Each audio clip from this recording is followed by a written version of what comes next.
welcome to Noemi and Friends in beautiful downtown Bemidji, where Homemade is in the air at the Cabin Coffee House. And I've got a great show this evening for you. I am so pleased to have Mayor-elect Rita Albright this evening, which she is now currently our mayor. She's been sworn in. So you're going to learn a little bit more about your mayor of Bemidji. First woman mayor, by the way. Very excited.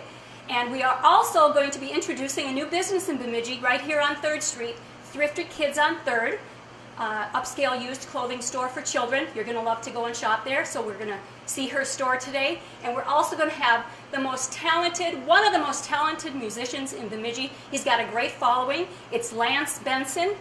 So you are going to enjoy this entire show. Join me now, Noemi and Friends.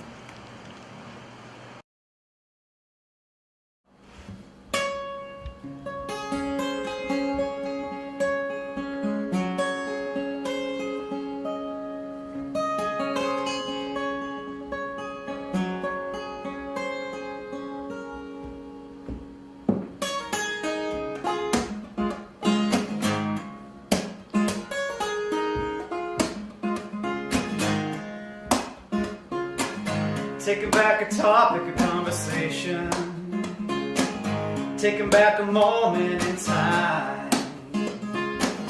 What we hear is better than what we're saying. If we open up our mind, something is better than nothing. Something's a song that we sing. Something is all I've ever wanted. I'm learning that something can be everything.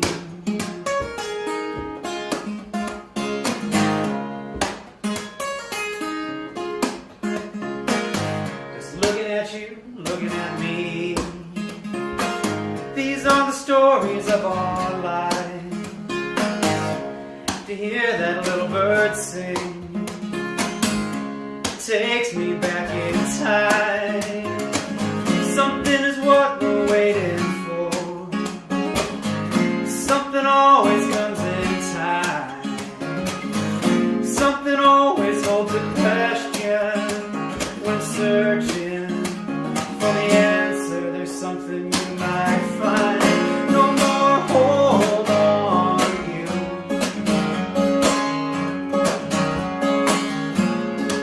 Something always shines on.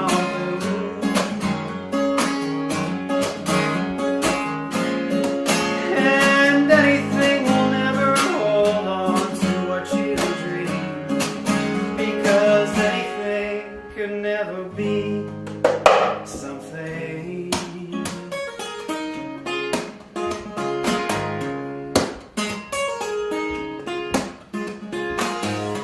To find out what you're searching, searching always comes in stride.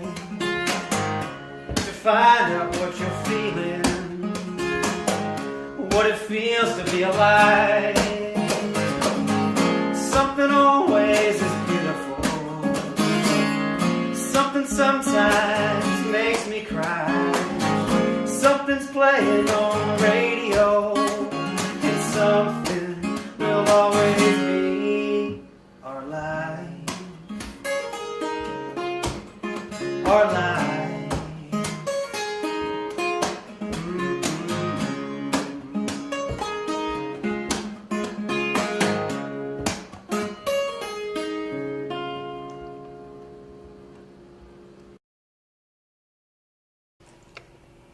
Welcome, guests, and I am very excited that I have the newly mayor-elect Rita Albright with me here this evening.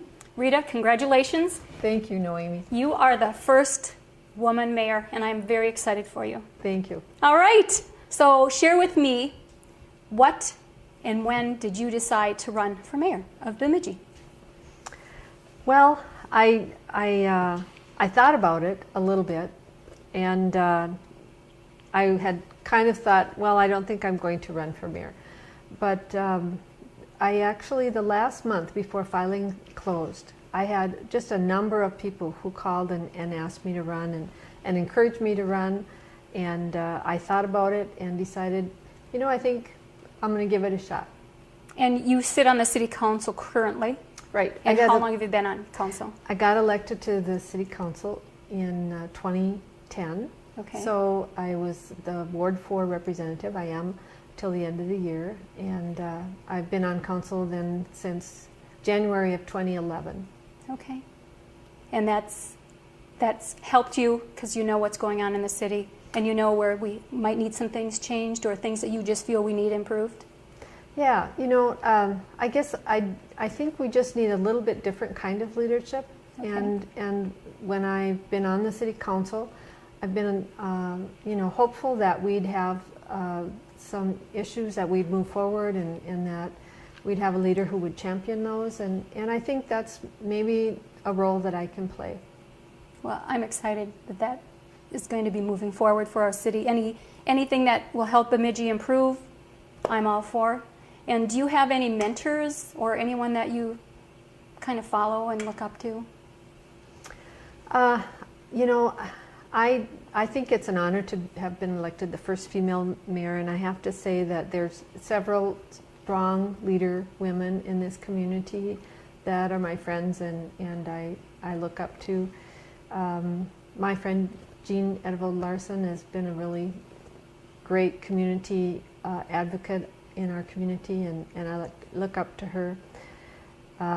Some other women who've been elected to office here, Carol Malowski is one of them, okay. Former professor at BSU, and she sat on the county board. And I think it's just important that women feel empowered to come forward and step up. And I think it's difficult. So I'm proud that I'm able to do that, and I have the support of the community for that. I know you worked hard campaigning. You were all over, and you put in a lot of hours, and you had a lot of nice volunteers that helped you. I did. It's really, it's not an easy task, and you have to have some organization. And I ran sort of a classic campaign plan where I got a group of friends together who were supporting me, and we talked about what we should have as our message, fundraising and having volunteers who will be willing to write letters to the editor or put a sign in their yard or go door knocking. And I find that it's most challenging to get people to go door knocking because it's a little bit out of the ordinary for people because they don't normally do it. But I have found that people who actually go along door knocking are surprised that it's not that hard and can be actually kind of fun. Mm-hmm. I helped assist going door knocking. It was my first experience working on a campaign, and I was surprised, and people are good. People were receptive, and nobody was rude, and you get to meet more people. And I also appreciated the fact that you had the registration forms available earlier in the campaign when we went and door knocked, that you give this information out because there's a lot of people in the community that don't even know where to go and get a voter registration. Well, that's so true. A couple things. One is that I think door knocking is a really good way to learn about your community, and you're saying that you learned something about your community mm-hmm. when you were door knocking. So just going out there and meeting folks in the community is important, and I agree. People are excited when a candidate actually comes to the door and asks them, do you have any concerns or questions about the city? And in general, I say that people in Minnesota and Bemidji in particular are very nice, and I would agree. They're mm-hmm. kind at the door. The other thing you mentioned, and that is getting people registered to vote. In the city of Bemidji, we have a mobility rate, which is kind of the count according to the census of how often a person moves, or mm-hmm. whether or not a person lived in the same house a year ago. And our mobility rate is 30%, which means that, there's 30% of the people that didn't live at that address last year or the 2 years prior to when the last election was held. Mm-hmm. So there's a lot of work to be done in our community for voter registration, and it's not a surprise that on election day we had a huge number of new voters registered at the polls. Mm-hmm. They were busy. Yes. I was at one of them that had a lot of new registrations. It was like an hour and 20 minutes. I was assisting someone that had voted for the very first time. Mm-hmm. And so I know that we could probably work on that as a community for when the next election comes. The other thing that happens in the community when you have a high mobility rate, that's transitioning from one address to another, that tells me that people are mobile in our community, and it's really reflective in our neighborhoods, and there's a high number of rentals, and that's another concern that our community has had. And as we walk, around our community door knocking, you really can see the transition in some neighborhoods from owner-occupied to rentals.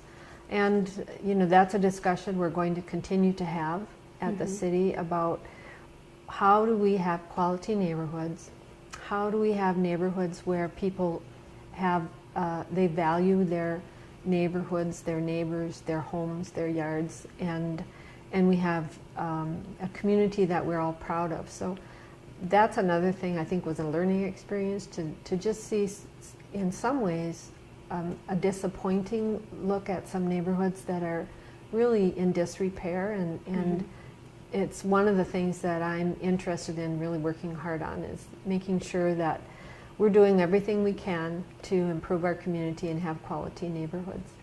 Well, that I agree with you after going through neighborhoods and so on, that is an issue that I'm happy that you're going to work on. And what are some other things that you want to prioritize for the 2 years that you're going to be our mayor? Well, as you know, the mayor has the same voting power as the rest of the council, so there's not a lot of extra power, but I think the mayor has the ability to set an agenda and maybe champion some causes and lead on some issues. And a couple things in addition to improving our neighborhoods and making sure that we have quality housing stock for our residents. I would like to see us focus on public safety, and we've done a little bit of that already by hiring some additional police officers. And we hired one this year. We're going to hire another one next year. But I think that there's a role for our community members to play, and I'd like to see things like National Night Out be something that we could take advantage of, which is an event in August where everybody has, they get out into their neighborhood and maybe have a block party, or they have a gathering, a picnic or something like that. And I think there's some room for maybe neighborhood watch or community policing. So those are things I'd like to visit with the rest of the council about, and with our police chief. And then finally, my list is kind of deep and wide, so my challenge will be to focus. But I'd really like to make sure that we're focusing on economic development and making sure we have the community where businesses really want to locate here, because we have a trained workforce, we have affordable housing for their workers, and we have the available space that they need for their business. So those are a couple of other things that I think are important. And I think one thing that I think people should know about you, that you're very approachable, that if they have a concern or a question, or they just want to speak their mind, that you're open to listen to them, which I've always appreciated that in you representing us as a council person. Oh, thank you, Noemi. I'm glad that you said that, because I do strive really to be approachable, and when people call me, I call them back. I try hard to get back in touch with folks or respond back to emails if they contact me that way. So I'm very willing to visit with folks. In fact, that's one of the things I think is important for elected official, is to be available. And I think the mayor, Dave Larson, did a good job of that by meeting once a month, I think, in the community.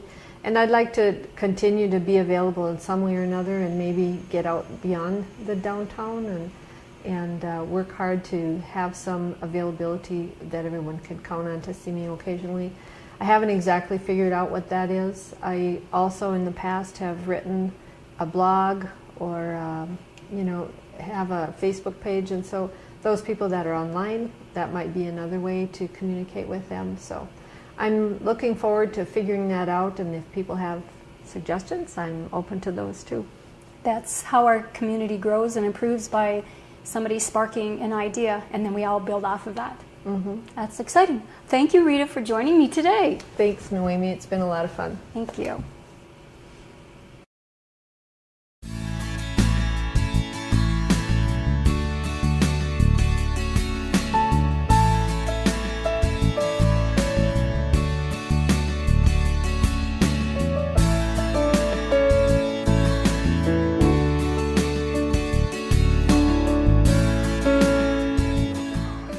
Well, here we are at a new store that's in downtown Bemidji, and it is Thrifty Kids on 3rd Street, and I am talking with Julie Canty, the proud owner of this store. Julie, you got to tell me, how did you come up with the idea to open this store? I procreated 3 small humans. Oh, that's a good reason. Yeah, She had... you know, I have my own children, and an abundance of clothing acquires after people find out you're pregnant. You don't even need to have actually the child come onto this earth. You just start to get clothes. So the more they come, the more they pile up, the more children you have, so on and so forth.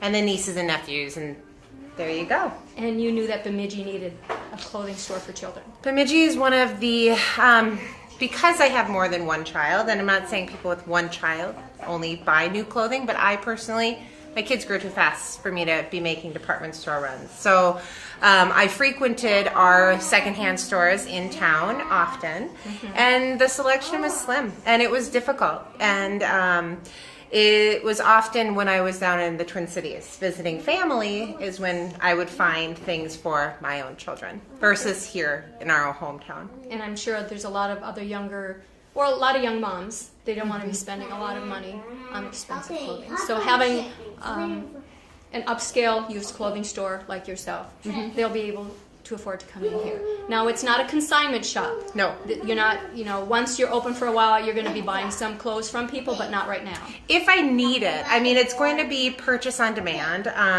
It's supply and demand. I mean, it makes every city go round and round, and this store is going to function in the same realm. If somebody walked in today with a truckload of baby clothes, I would probably turn them away unless it was absolutely the most amazing things. Right there. If they came in with girls, older girl clothes at this point in the first week of my business, that's been going off the shelves rather quickly. So that I would replenish and I would purchase. So you've already been busy and you haven't even really advertised. It's kind of just by word of mouth, which is a good way to network and advertise is by word of mouth. True. It's also a good reflection of the necessity in this town and the reality of we're not alone in the secondhand world of reusable clothing. So reduce, reuse, recycle. Good thing in this town. And you're terrific on recycling. Yes, we do try. Yes, absolutely. Yeah. In our store, it's a pretty simple to maneuver setup. We feature clothes that start newborn and go all the way into teen, junior sizes. And then we also have a maternity collection. I'm very particular about the brands and the care in which the clothes can come into the store. It's one of those things I'm meticulous about. If we look, we have racks along here that travel along the south side of the wall, and they start in our newborn girls section, newborn boys section, and travel all the way through the store up into our girls juniors and our boys juniors. We also carry sporting attire since you can't get anywhere else in town. So we have a wrestler's uniform, taekwondo uniform, baseball pants, things that become essential with your children as they grow and decide they want to continue to try new things, try new sports. And our store, it's set up where everything is broken down section-wise. In the infant girls, you're going to see that they have onesies, shirts, and they're broken down by lovely 45 records that help you kind of stop and create that outfit and really put the sizes together. So it is rather easy to come in and shop and find something unique for everyone. Hi, we are back with Rita Albright. And Rita, why don't you share a little bit of personal things about yourself besides the campaigning? Thank you, Noemi. Well, I grew up in Big Falls, Minnesota, so I'm a small town girl, and I went to school at Little Fork. And I've lived in Bemidji since I came here in 1976 to go to Bemidji State University. And met my husband and married him, and we've raised our family here in Bemidji. We have 2 grown children, a son and a daughter, and they're both married, and we have 1 granddaughter, Lily, who's kind of fun. And one of the things that I really like to do is garden. My passion is flower gardening. I married a farmer, my husband Mike, and his passion is vegetable gardening. And he helps out watering the flowers so that I can do what my real kind of fun hobby is I like to cut flowers and arrange them, and I like to enter flowers at the Beltrami County Fair. I've seen them, and they're beautiful, and I think you won some ribbons. I have won some ribbons. I've only been doing it, I think, since about 2009. I decided to start entering flowers, and partly because my mom, who died in 2009, or 2005, she was a gardener and she arranged flowers, and I inherited all of her books. Okay. And so I won't say that I'm a creative person by nature, but I'm really good at copying. So if I get a book, I can find a design and try and imitate it, and it's been a lot of fun for me to do that, and it's just a fun way to share our flowers. We try to share them around with our friends and business owners and community, and that's fun. That's nice. Mm-hmm. That's great. And presently, where are you working? Well, I work at Leech Lake Band of Ojibwe in Cass Lake as a planner and developer in their tribal development office. It's kind of an extension of work I did in the city of Bemidji. I was an assistant planner here, and also I was the community development director for the city. When I came to Bemidji State University, I got my degree in geography and education, and I thought I was going to be a high school teacher because that's what my dad was. He was an elementary teacher and principal, and so I thought, I think I could be a teacher, but I really enjoyed the planning side of my education, so that's the path I took, and I'm always very happy that I've taken that path. Okay. That was a great picture in the front of the Bemidji Pioneer, and it was of Rita and her dad looking at the computer. Yeah. Yeah, and he's 88. He is. He looks pretty young for 88. Well, he's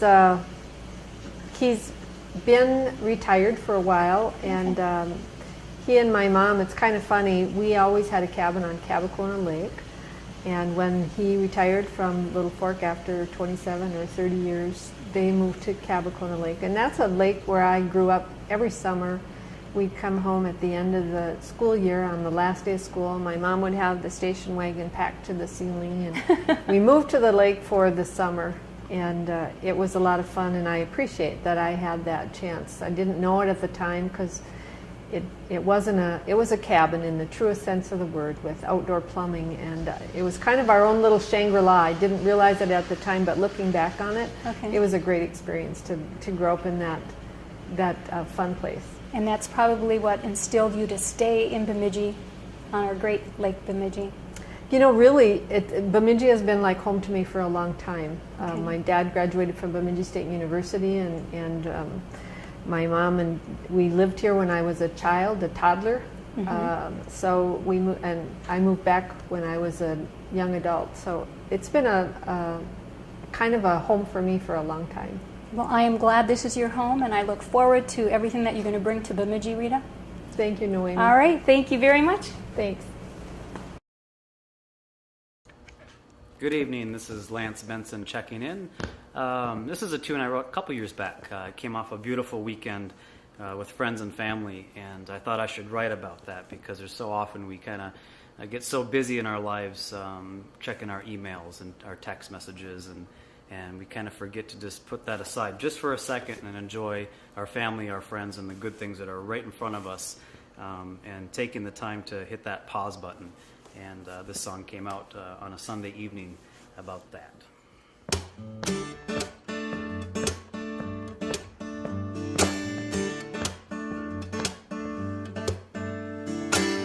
I feel a moment coming on, magic in the air. I try to keep up with life and time. I try so hard sometimes, I just don't care. I take a little step back, I take a little time. I drink a little coffee, I drink a little wine. Make a phone call to an old friend. Think of lost lovers and new friends. Make the time for the ones that get you through.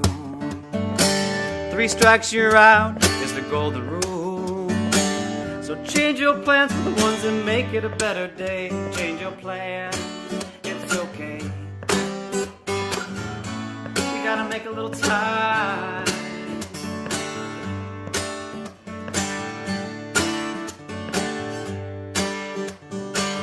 I get so caught up in the world you see. Cell phones, iPod, technology. My inbox is always full. Sometimes you gotta kick it, just let go, yeah. And take a little step back and take a little time. Love one another, free your mind. Send a smile to a passing stranger. Then take a chance and date her. But make the time for the ones that get you through. If you want that chance, it's up to you. So change your plans for the ones that make it a better day. Change your plans, it's okay. You gotta make a little time. World keeps spinning, clock keeps ticking. No more wasting time. Let your imagination run wild, run wild.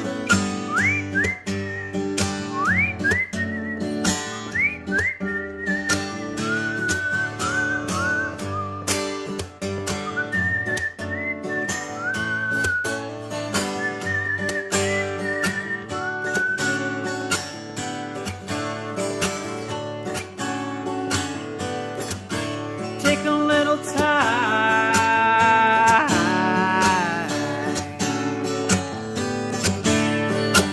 and make the time for the ones that listen to you.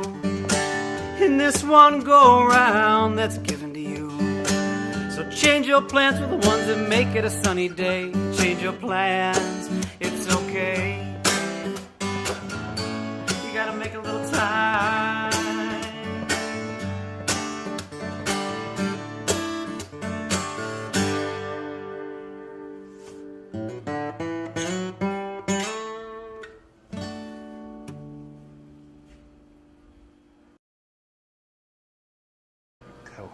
Good evening, we're back.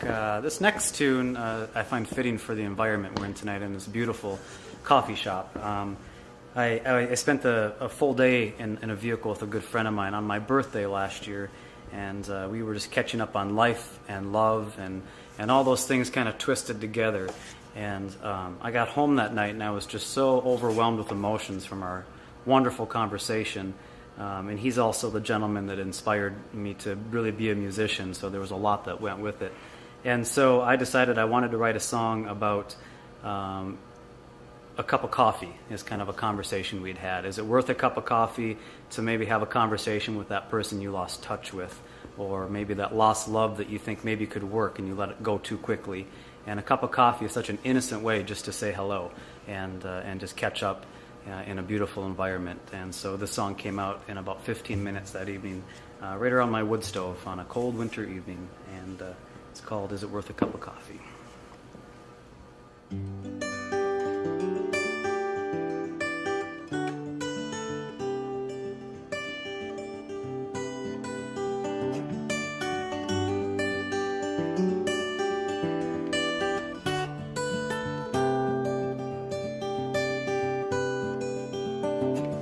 Is it worth a cup of coffee to see if she's your love?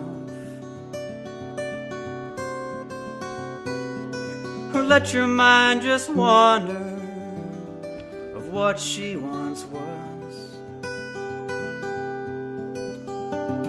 To be grateful for your losses once you have gained. Like rearranging photographs in a picture frame. Is it worth a cup of coffee just to say how you been? And share a couple stories of way back when.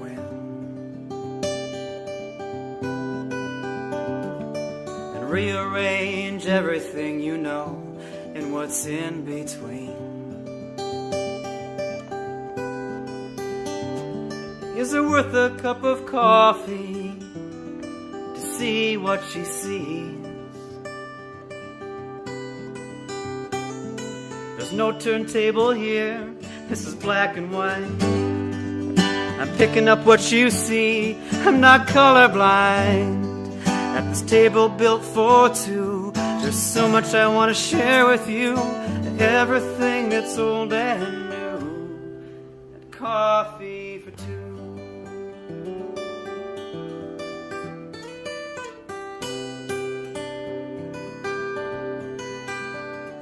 Is it worth a cup of coffee to make amends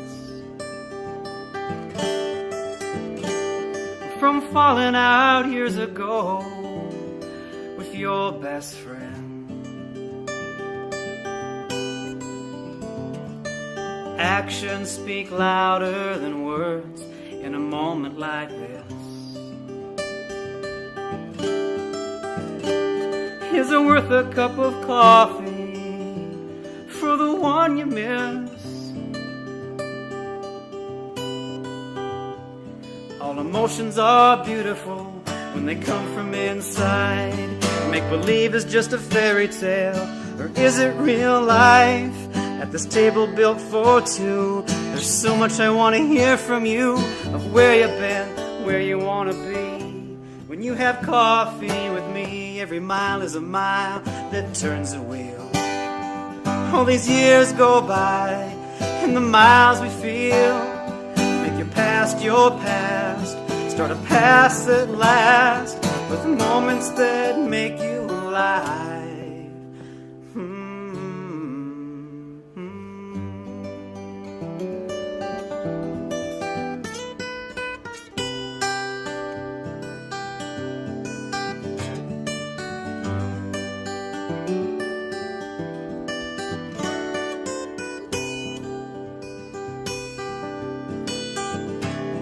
Each day is a miracle just to be alive. Where the sidewalk ends, I will be satisfied. At this table built for two, this moment is made for me and you.